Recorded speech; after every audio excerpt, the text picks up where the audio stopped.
ስማኝ አንተ ጅል፣ ከዚህ በኋላ እዚህ ቤት በፍጹም እንዳላይ። ሲቀጥል ሰዓት ቀጥሎ አንድ ነገር ልንገር፣ ከዚህ በኋላ በየጊዜው ልትተኝ ትችላለህ። ስለዚህ ልመደው። ተው እንጂ አሁን ጸማ እንደፈለገ የገባ ይመስለኛል። አንተ ነሱጣ። በቃ የዛሬን ኤልሹን ልጠይቃትና ቀጣይ እናወራበታለን። እግርን ነው የምሰብርልህ። ተግባባን? ሁለተኛ እዚህ ቤት ውስጥ እንዳላይ ብያለሁ። እሺ በቃ ይወጣላ። ምን ታካብዳለህ? አንተ ያማል እንዴ? እናትሽን አግኝቻት ነበረ፣ ታግታ ነው። አሁን ከኔ ጋር ናት። ባይሆን ቶሎ በይ አምጣት ስላለችኝ ይዤሽ ልሄድ ነው የመጣው።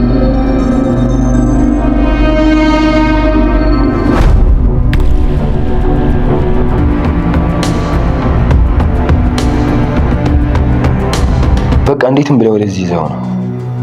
እንዴት አድርጌ ነው በዚህ ሁሉ ሰው መሀል ማምጣው? እንዴትም አድርጌ አንተ ወይ ደፋር ደግሞ ይነሳል እንዴ? ሊያዋርደኝ እኮ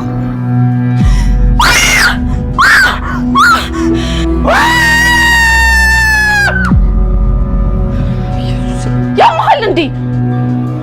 ሲጀምር ቆይ እንደዛ ይቀልቀላል። ኧረ እባክሽ ድብብቆሽ ልጫወት ልበልሽ? ታስጠላ። ቀውስ አሁን እንደዚህ ይደረጋል? በቃ እባክሽ አረጋጊው። አሁን ከዚህ መሄድ አለብን። እማዬ ሟበይ ሟያርግሽ አንቺ ስድ ከንቱ ባለጌ። እማዬ ልክ ነሽ እኮ አጥፍቻለሁ። ስደቢኝ ግን አንዴ ብቻ አዳምጪኝ እባክሽ። ማዳመጫሽ ይበጠስ። አንቺ ነውር ጌጡ እንደው አፋለኝ ብለሽ ልታወሪ እንደው ድፍረቱን ስቴት አመጣሹ። እንዴት ቻልሽበት? እንዴት ነሽ ማም? የሞትሽ መስሎኝ ነበር እኮ በጣም ነበር የጨነቀኝ። አይዞሽ የኔ ቆንጆ ምንም አትጨነቂ፣ ደህና ነኝ። እሺ ልጅን ስለመጣልኝ አመሰግናለሁ። ላንቺ ብዬ አይደለም ለሷ ብዬ። ምንም ይሁን ብቻ አመሰግናለሁ። እሺ ሆነልሽ። ጆይ እኔም አመሰግናለሁ እናቴ ስለተረፍክልኝ ስላመጣልኝ። ልትታዘበኝ፣ ልትቆጣኝ፣ ብቻ ብዙ ነገር ልትለኝ ትችላለህ፣ ግን ልነግርህ ይገባል። እዚህ የሚመጣውን የሄለን የስራ ባልደረባ ወቀው። አዎ እና እሱ ምን ንገሪኝ። እሱ ምን ሆነ? ምን አደረገሽ? መሲ ዝም አትበይ። ለመንገር እኮ ጨነቀኝ። ግን አንዴ ጀመረሽዋል። ስለዚህ ንገሪኝ። ምንድነው? እንትን ማለት እሱ የኔ መሲ ምንድነው? ምን ሆነሻል? ፍቅረኛዬ ነው። ቤሉል እዚህ ጋር ከዚህ በፊት እሱን ሲያስጨንቀውና ሲያበሳጨው የነበረው ነገር ለዛ ጥያቄ መልስ ያገኘ ይመስላል ማለት ነው። እሱ ከዚህ በፊት ቴዲንና ሄለንን አንድ ላይ ሲያያቸው ሌላ ግንኙነት ያላቸው መስሎት ነበር። እንደውም ከዚህ በፊት የሆነ መናፈሻ ቦታ ሲያገኛቸው አንተ ምን አይነት ሰው ነህ? ባለው ራሱ ከሞተ ቅርብ ጊዜ ነው፣ እንዴት ከሷ ጋር እንደዚህ አይነት ነገር ትጀምራለህ? በሚለው ሁለቱ ሄለንና ቴዲ ፍቅረኛሞች መስለውት ነበር። አሁን ደግሞ በስተመጨረሻ ላይ ቴዲ የመሲ ፍቅረኛ መሆኑን መሲ በራሷ አንደበት ለቤሉል ነግረዋለች ማለት ነው። ቤሉል ግን ይሄንን ነገር እንደሰማ ደንግጧል። ያ ማለት እሱ ቴዲም በዚህ ልክ አልጠበቀውም። ያው ከሄለን ጋር ሌላ ነገር አለው ብሎ ስለጠበቀ ነበር። ግን ደግሞ ይሄንን ነገር እንዴት ብሎ እንደሚነግራት ባይታወቅም መሲም ትጠረጥራለች። ያው ከሄለን ጋር እኮ ከዚህ በፊት በተደጋጋሚ ሲገናኙ ነበር። እኔ እንደውም ሌላ ነገር አስቤ ነው፣ እንዴት ነው ያንቺ ፍቅረኛ ሊሆን የቻለው የሚለውን ነገር ሊጠይቃት ይችላል። ግን ደግሞ እንደዛ አይነት ማብራሪያ ውስጥ መግባት አስፈላጊ አይደለም ብሎ እዚህ ጋር የመሲም ፍላጎት አክብሮ ዝም ካላት ነው እንጂ ምናልባት ስለ ቴዲ አንዳንድ ነገር ሊላትም ይችላል ማለት ነው። በእርግጥ ባለፈው ቴዲና መሲ ሊጋቡ አንዳንድ ሁኔታዎችን ሲያመቻቹ ነበር። ግን ደግሞ በመሃል የሄለን መጥፋትና እዛ ጋር የኤልሹ መድኃኒት መውሰድና መታመም ነገሩን ትንሽ አዘግይቶባቸዋል ማለት ነው። ቴዲ ያው ባለፈው ደውሎ እንደነገራት ቤት አግኝቻለሁ፣ ቀደም ብለሽ አንቺ ደግሞ ቤቱን ማየት አለብሽ ብሎ ይሄንን ነገር ሊነግራት ነበር ማለት ነው። አሁን ላይ አይንዬ ራሱ በመሲ አኩርፋለች ወይ ደግሞ በሷ ላይ ተናዳለች ማለት ነው። ያኔ ኤልሹ ሆስፒታል የገባች ጊዜ ቴዲና መሲ አብሮ ሲሳሳቁ እጅ ለእጅ ተያይዞ አብሮ ሲጫወቱ አይታ ነበርና አይንዬ አሁን ላይ በመሲ እንዳፈረችና እሷን እንደተቀየመቻት ነው እየነገረቻት ያለችው ማለት ነው። ግን ደግሞ ይሄ ነገር ምንም አማራጭ የሌለው ውሳኔ መሆኑን መሲ ከዚህ በፊት ከራሷ ጋር ስታወራ ነበር። ከዚህ ቤት መውጫ መንገድ ብላ እሷ የምታስበው ከዚህ በፊት ስራ ለመስራት ሞክራ ነበር፣ ትምህርት ለመጀመር ሞክራ ነበር። ግን እሷ ያሰበቻቸው ነገሮች ሁሉ አልተሳኩላትም ነበርና ለዛም ነው እዚህ ጋር የቴዲ የጋብቻ ጥያቄ አብረን እንኑር የሚለውን ጥያቄ መቀበል አለብኝ በሚለው ከቴዲ ጋር ተገናኝቶ አውርቶ ነበር። መጀመሪያ ላይ ማድረግ ያለባቸው አብሮ ለመኖር የሚያስፈልጋቸውን ነገር ያሟላሉ። ከዛም በኋላ ቴዲ ሽማግሌ ይልካል። ሽማግሌ የሚልከው አይንዬና መኩ ጋር ነው ማለት ነው። እነሱ ደግሞ ይሄንን ነገር ሲሰሙ ምን ሊሉ እንደሚችሉ መገመት አይቻልም ማለት ነው። ምናልባት እዚህ ጋር ከአይንዬም በላይ የሚያሳስቡ ወይ ደግሞ ይሄንን ነገር አምኖ ሊቀበል አይችልም የሚባለው መኩ ነው ማለት ነው። መኩ ያው ኃይለኛ ወይ ደግሞ የሚቆጣ ሰው ስለሆነ ለጋብቻ ምን አስቸኮለች፣ መጀመሪያ ቤተሰባችን ይረጋጋ የሚለውን ነገር እንደ አሳማኝነት ወይ ደግሞ እንደ ምክንያትም ሊጠቅስላት ይችላል ማለት ነው። ያው አሁን ላይ የሷ ቤተሰቦች የሰው ቤት ተጠልሎ ስላሉ ወደ ቤታችን ወደ ቀያችን እንመለስና ከዛም በኋላ በስነ ስርዓት ታገቢያለሽ። አሁን ላይ የሰው ቤት ለራሳችን ተጠልለን ለራሳችን ችግር ላይ ሆነን እንዴት ነው አንቺን የምንድርሽ የሚለውን ነገር ይሄንን ነገር እንደ ምክንያት ሊጠቅሳት ይችላል። ግን ደግሞ መሲ ከዛ ቤት በደንብ መውጣት ትፈልጋለችና ያን ጊዜ ላትጠብቃቸው ትችላለች ማለት ነው። እሷ ያሰበችው ከዛ ቤት ትወጣለች። ከዛም በኋላ እነሱ ራሱ የሚወጡበትን ሁኔታ ለማመቻቸት ነበር ይሄንን ቴዲ ያቀርብላትን አብረን እንኑር የሚለውን ነገር ልትቀበል ያሰበችው ማለት ነው። መኩ ደግሞ ያው አሁን ላይ ከአዶኒ ጋር ሆኖ ሌላም ሰው አለ ከነሱ ጋር የሚሰራ ሄለንን ለማገት ከሄለን አንዳንድ የሚፈልጉትን ነገር ለማግኘት ቢሞክሩም ግን ደግሞ ያ ነገር አልተሳካላቸውም። ጆ በዚህ መሃል ገብቶ ሄለንን ነፃ አውጥቷታልና አሁን ላይ ሶስቱም እየፈለጉ ያሉት እዛ ጋር ሄለንን ሲጠብቃት የነበረው ልጅም አዶኒም መኩም እዚህ ጋር ጆን እየፈለጉት ነው። ያው እነሱ ጆን የሚፈልጉት እሱንም አስሮ ያስቀምጡትና ሄለንን የት እንደወሰዳት የት እንዳስቀመጣት ያንን ነገር እያሰቃዩ ሊያወጣጡት ነበር። መኩ ግን በተቻለው አቅም የራሱን አስተዋጽኦ ሞክሮ ነበር። ጆ እዛ ቤት ኤልሹን ለመጠየቅ በመጣበት ሰዓት እሱን አፍኖ ወይ ደግሞ ራሱን እንዲስት አድርጎ ይዞ ለመሄድ ሞክሮ ነበር። ግን ደግሞ ጆ በቀላሉ ራሱን ሊስትለት አልቻለም ማለት ነው። አሁን ደግሞ ምናልባት እንዴት አድርጎ እሱን እንደሚይዙት ባይታወቅም በስተመጨረሻ ላይ እንዳየነው ኤልሹን ወደ ሄለን ወስዶት ሄለንና ኤልሹ ከተገናኙ በኋላ ቀጣይ እሱ ለማድረግ ያሰበው ኤልሹን ወደ ቤት ይመልሳታል። ከዛም በኋላ ወደ ራሱ ቤት ይመለሳል ማለት ነው።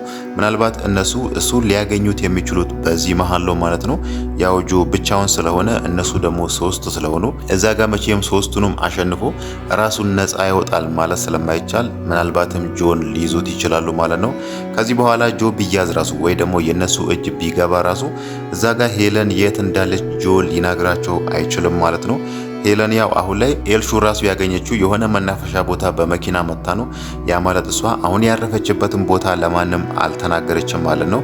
ጆ ደግሞ እዛ ጋር ስቃዩ ቢበዛበት ወይ ደግሞ ስቃዩ ቢጸናበት ራሱ ሄለን እዚህ ጋር ያለችው እዚህ ጋር የተደበቀችው ብሎ ቋሚ ቦታ ሊናግራቸው አይችልም ማለት ነው። ግን ደግሞ በፊት ላይ ሄለንን ያገታት አዶኒ ብቻ ነው ብለን ነበር ያሰብነው። ግን ደግሞ ከአዶኒ ጋር የነበረው ልጅም ሄለንን ይፈልጋት ነበር ማለት ነው። ግን በምን ጉዳይ እሷን እንደሚፈልጋት ባይታወቅም ከዚህ በፊት አንድ የተናገራት ነገር አለ። ሄለን ከማምለጧ በፊት አንቺም እንደ ባልሽ መሞት ካልፈለግሽ አርፈሽ ቁጭ በይ ብሏት ነበር ማለት ነው። ያ ማለት ምናልባት ቶሚን የገደለው ራሱ ያ ልጅ ሊሆን ይችላል ማለት ነው። እናም ደግሞ አሁን ለምንድን ነው እሱ ሄለንን የፈለጋት ማለት ነው? አዶኒ ልጁንም ሲለው የነበረው ለምን እያሰቃየ አታወጣጣትም ነበር ሲለው ነበር። ያ ማለት ልጁ ከሄለን የሚፈልገው የሆነ ነገር አለ ወይ ደግሞ የሆነ ማስረጃ አለ ማለት ነው። እናም ደግሞ አሁን ላይ ሄለን ማን እንዳገታት አላወቀችም እኛ እስከምናውቀው ድረስ ማለት ነው።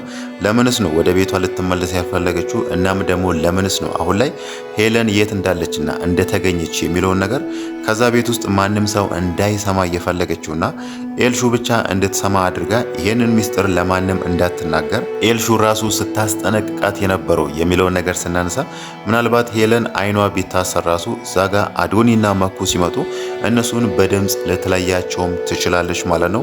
እነሱ ደግሞ እዚህ ጋር ሄለን አላወቀችብንም ወይ ደግሞ እኛ እንዳገትናትም አልጠረጠረችም ብሎም ሊገምቱ ይችላሉ ማለት ነው። መኩ ራሱ አይኗ ታስሮ እዛ ጋር መጥቶ ፊት ለፊቷ ቆሞ ከዛ ልጅ ጋር ሲነጋገር ነበርና እሷ ደግሞ የፈለገ ነገር ቢሆን የመኩ ድምጽ አይጠፋትም። ለዛም ነው እዚህ ጋር ኤልሹን ይሄንን ሚስጥር እዛ ቤት ውስጥ ካለው ሰው ለማንም ሰው አትናገር ይብላት ነበር። ኤልሹ ደግሞ ለቤሉል እንደተናገረች ብትነግራትም ሄለን ግን የማፌዝ ሳቅ እየሳቀች እሱ አይጨነቅም ወይ ደግሞ እሱ ተጨንቆ አይደለም ውሸቱን ነው መስሎች ነው ይሄንን ሚስጥር ለማንም አትናገሪ ብላ ስታስጠነቅቃት የነበረው ማለት ነው። በእርግጥ አሁን ላይ ሄለን እዛ ቤት ብትገባ ራሱ የቤሉል ብዙ ጥያቄዎች እንደሚከተሉ ወይ ደግሞ ለሷ እንደሚመጣ ታውቃለች ማለት ነው። ማን ያገተች ለምንድን ነው ያገቱች ብሎ መጠየቁ አይቀርም። ሄለን ለዛ ጥያቄዎች መልስ ባይኖራት ራሱ ባለፈው እሷን ፍለጋ እዛ ቤት የመጣው ፖሊስ አለና ህገወጥ የህፃናት ዝውውር ወይ ደግሞ አቅም አልባ ከሆኑ ወላጆች ህፃናትን እየወሰድሽ ወደ ውጪ ትሸጫለች ተብሎ ፖሊስ አንቺን ፍለጋ እዚህ ቤት መጥቶ ነበር። ስለዚህ ስለዚህ ጉዳይ ምን ትያለሽ? ምንድነው እሱ ብሎ ከሷ ማብራሪያ መጠየቁ አይቀርም ማለት ነው። ምናልባት አሁን ላይ ሄለን ያንን ነገር ሰምታም ሊሆን ይችላል ወደ ቤት መምጣት የሚለውን ነገር ትታ ለተወሰነ ቀንም ቢሆን ሌላ ቦታ እቆያለሁ ወደ ቤት አልመጣም ብላ ለኤልሹ የተናገረችው ማለት ነው። ቤሉል ደግሞ እዛ ጋር ከፖሊሱ ጋር በተፈጠረው ግብግብ ምክንያት እስር ቤት ገብቶ ከተለቀቀ በኋላ ራሱ ይሄን ጉዳይ ሊያምን አልቻለም። እዛ ፖሊስ ጣቢያ ፖሊሶች ራሱ ሄለንን በምን ምክንያት እንደጠረጠሯትና በምን ምክንያት እሷን መያዝ እንደፈለጉ አብራርቶ ቢነግሩትም እሱ ደግሞ ይሄንን ነገር አምኖ ሊቀበል አልቻለም ማለት ነው። ያ ማለት ሄለን ምንም እንኳን ክፉ ብትሆን ምንም እንኳን አባቴን ብትክድና ኤልሹን ከሌላ ሰው ብትወልድም ግን ደግሞ እንደዚህ አይነት ግፍ እንደዚህ አይነት አደገኛ ወንጀል አትሰራም ብሎ ስላሰበ ነው አሁን ላይ ይሄንን ነገር አምኖ መቀበል ያቃተው ማለት ነው። ግን ደግሞ እዚህ ጋር ይሄንን ወንጀል ሄለን የምትሰራውን ይሄንን ህገወጥ የህፃናት ዝውውር ወይ ደግሞ ህፃናትን ወደ ውጪ እየወሰደች ትሸጣለች የሚለውን ነገር መሲ አሳምራ በደንብ እንደምታገልጽ ነው ማለት ነው። ፖሊሱ መጥቶ ራሱ ያንን ጥያቄ ሲጠይቅ እሷ በቃ ተዋረደች ማለት ነው፣ ወንጀሏ ተጋለጠ ማለት ነው ስትል ነበር።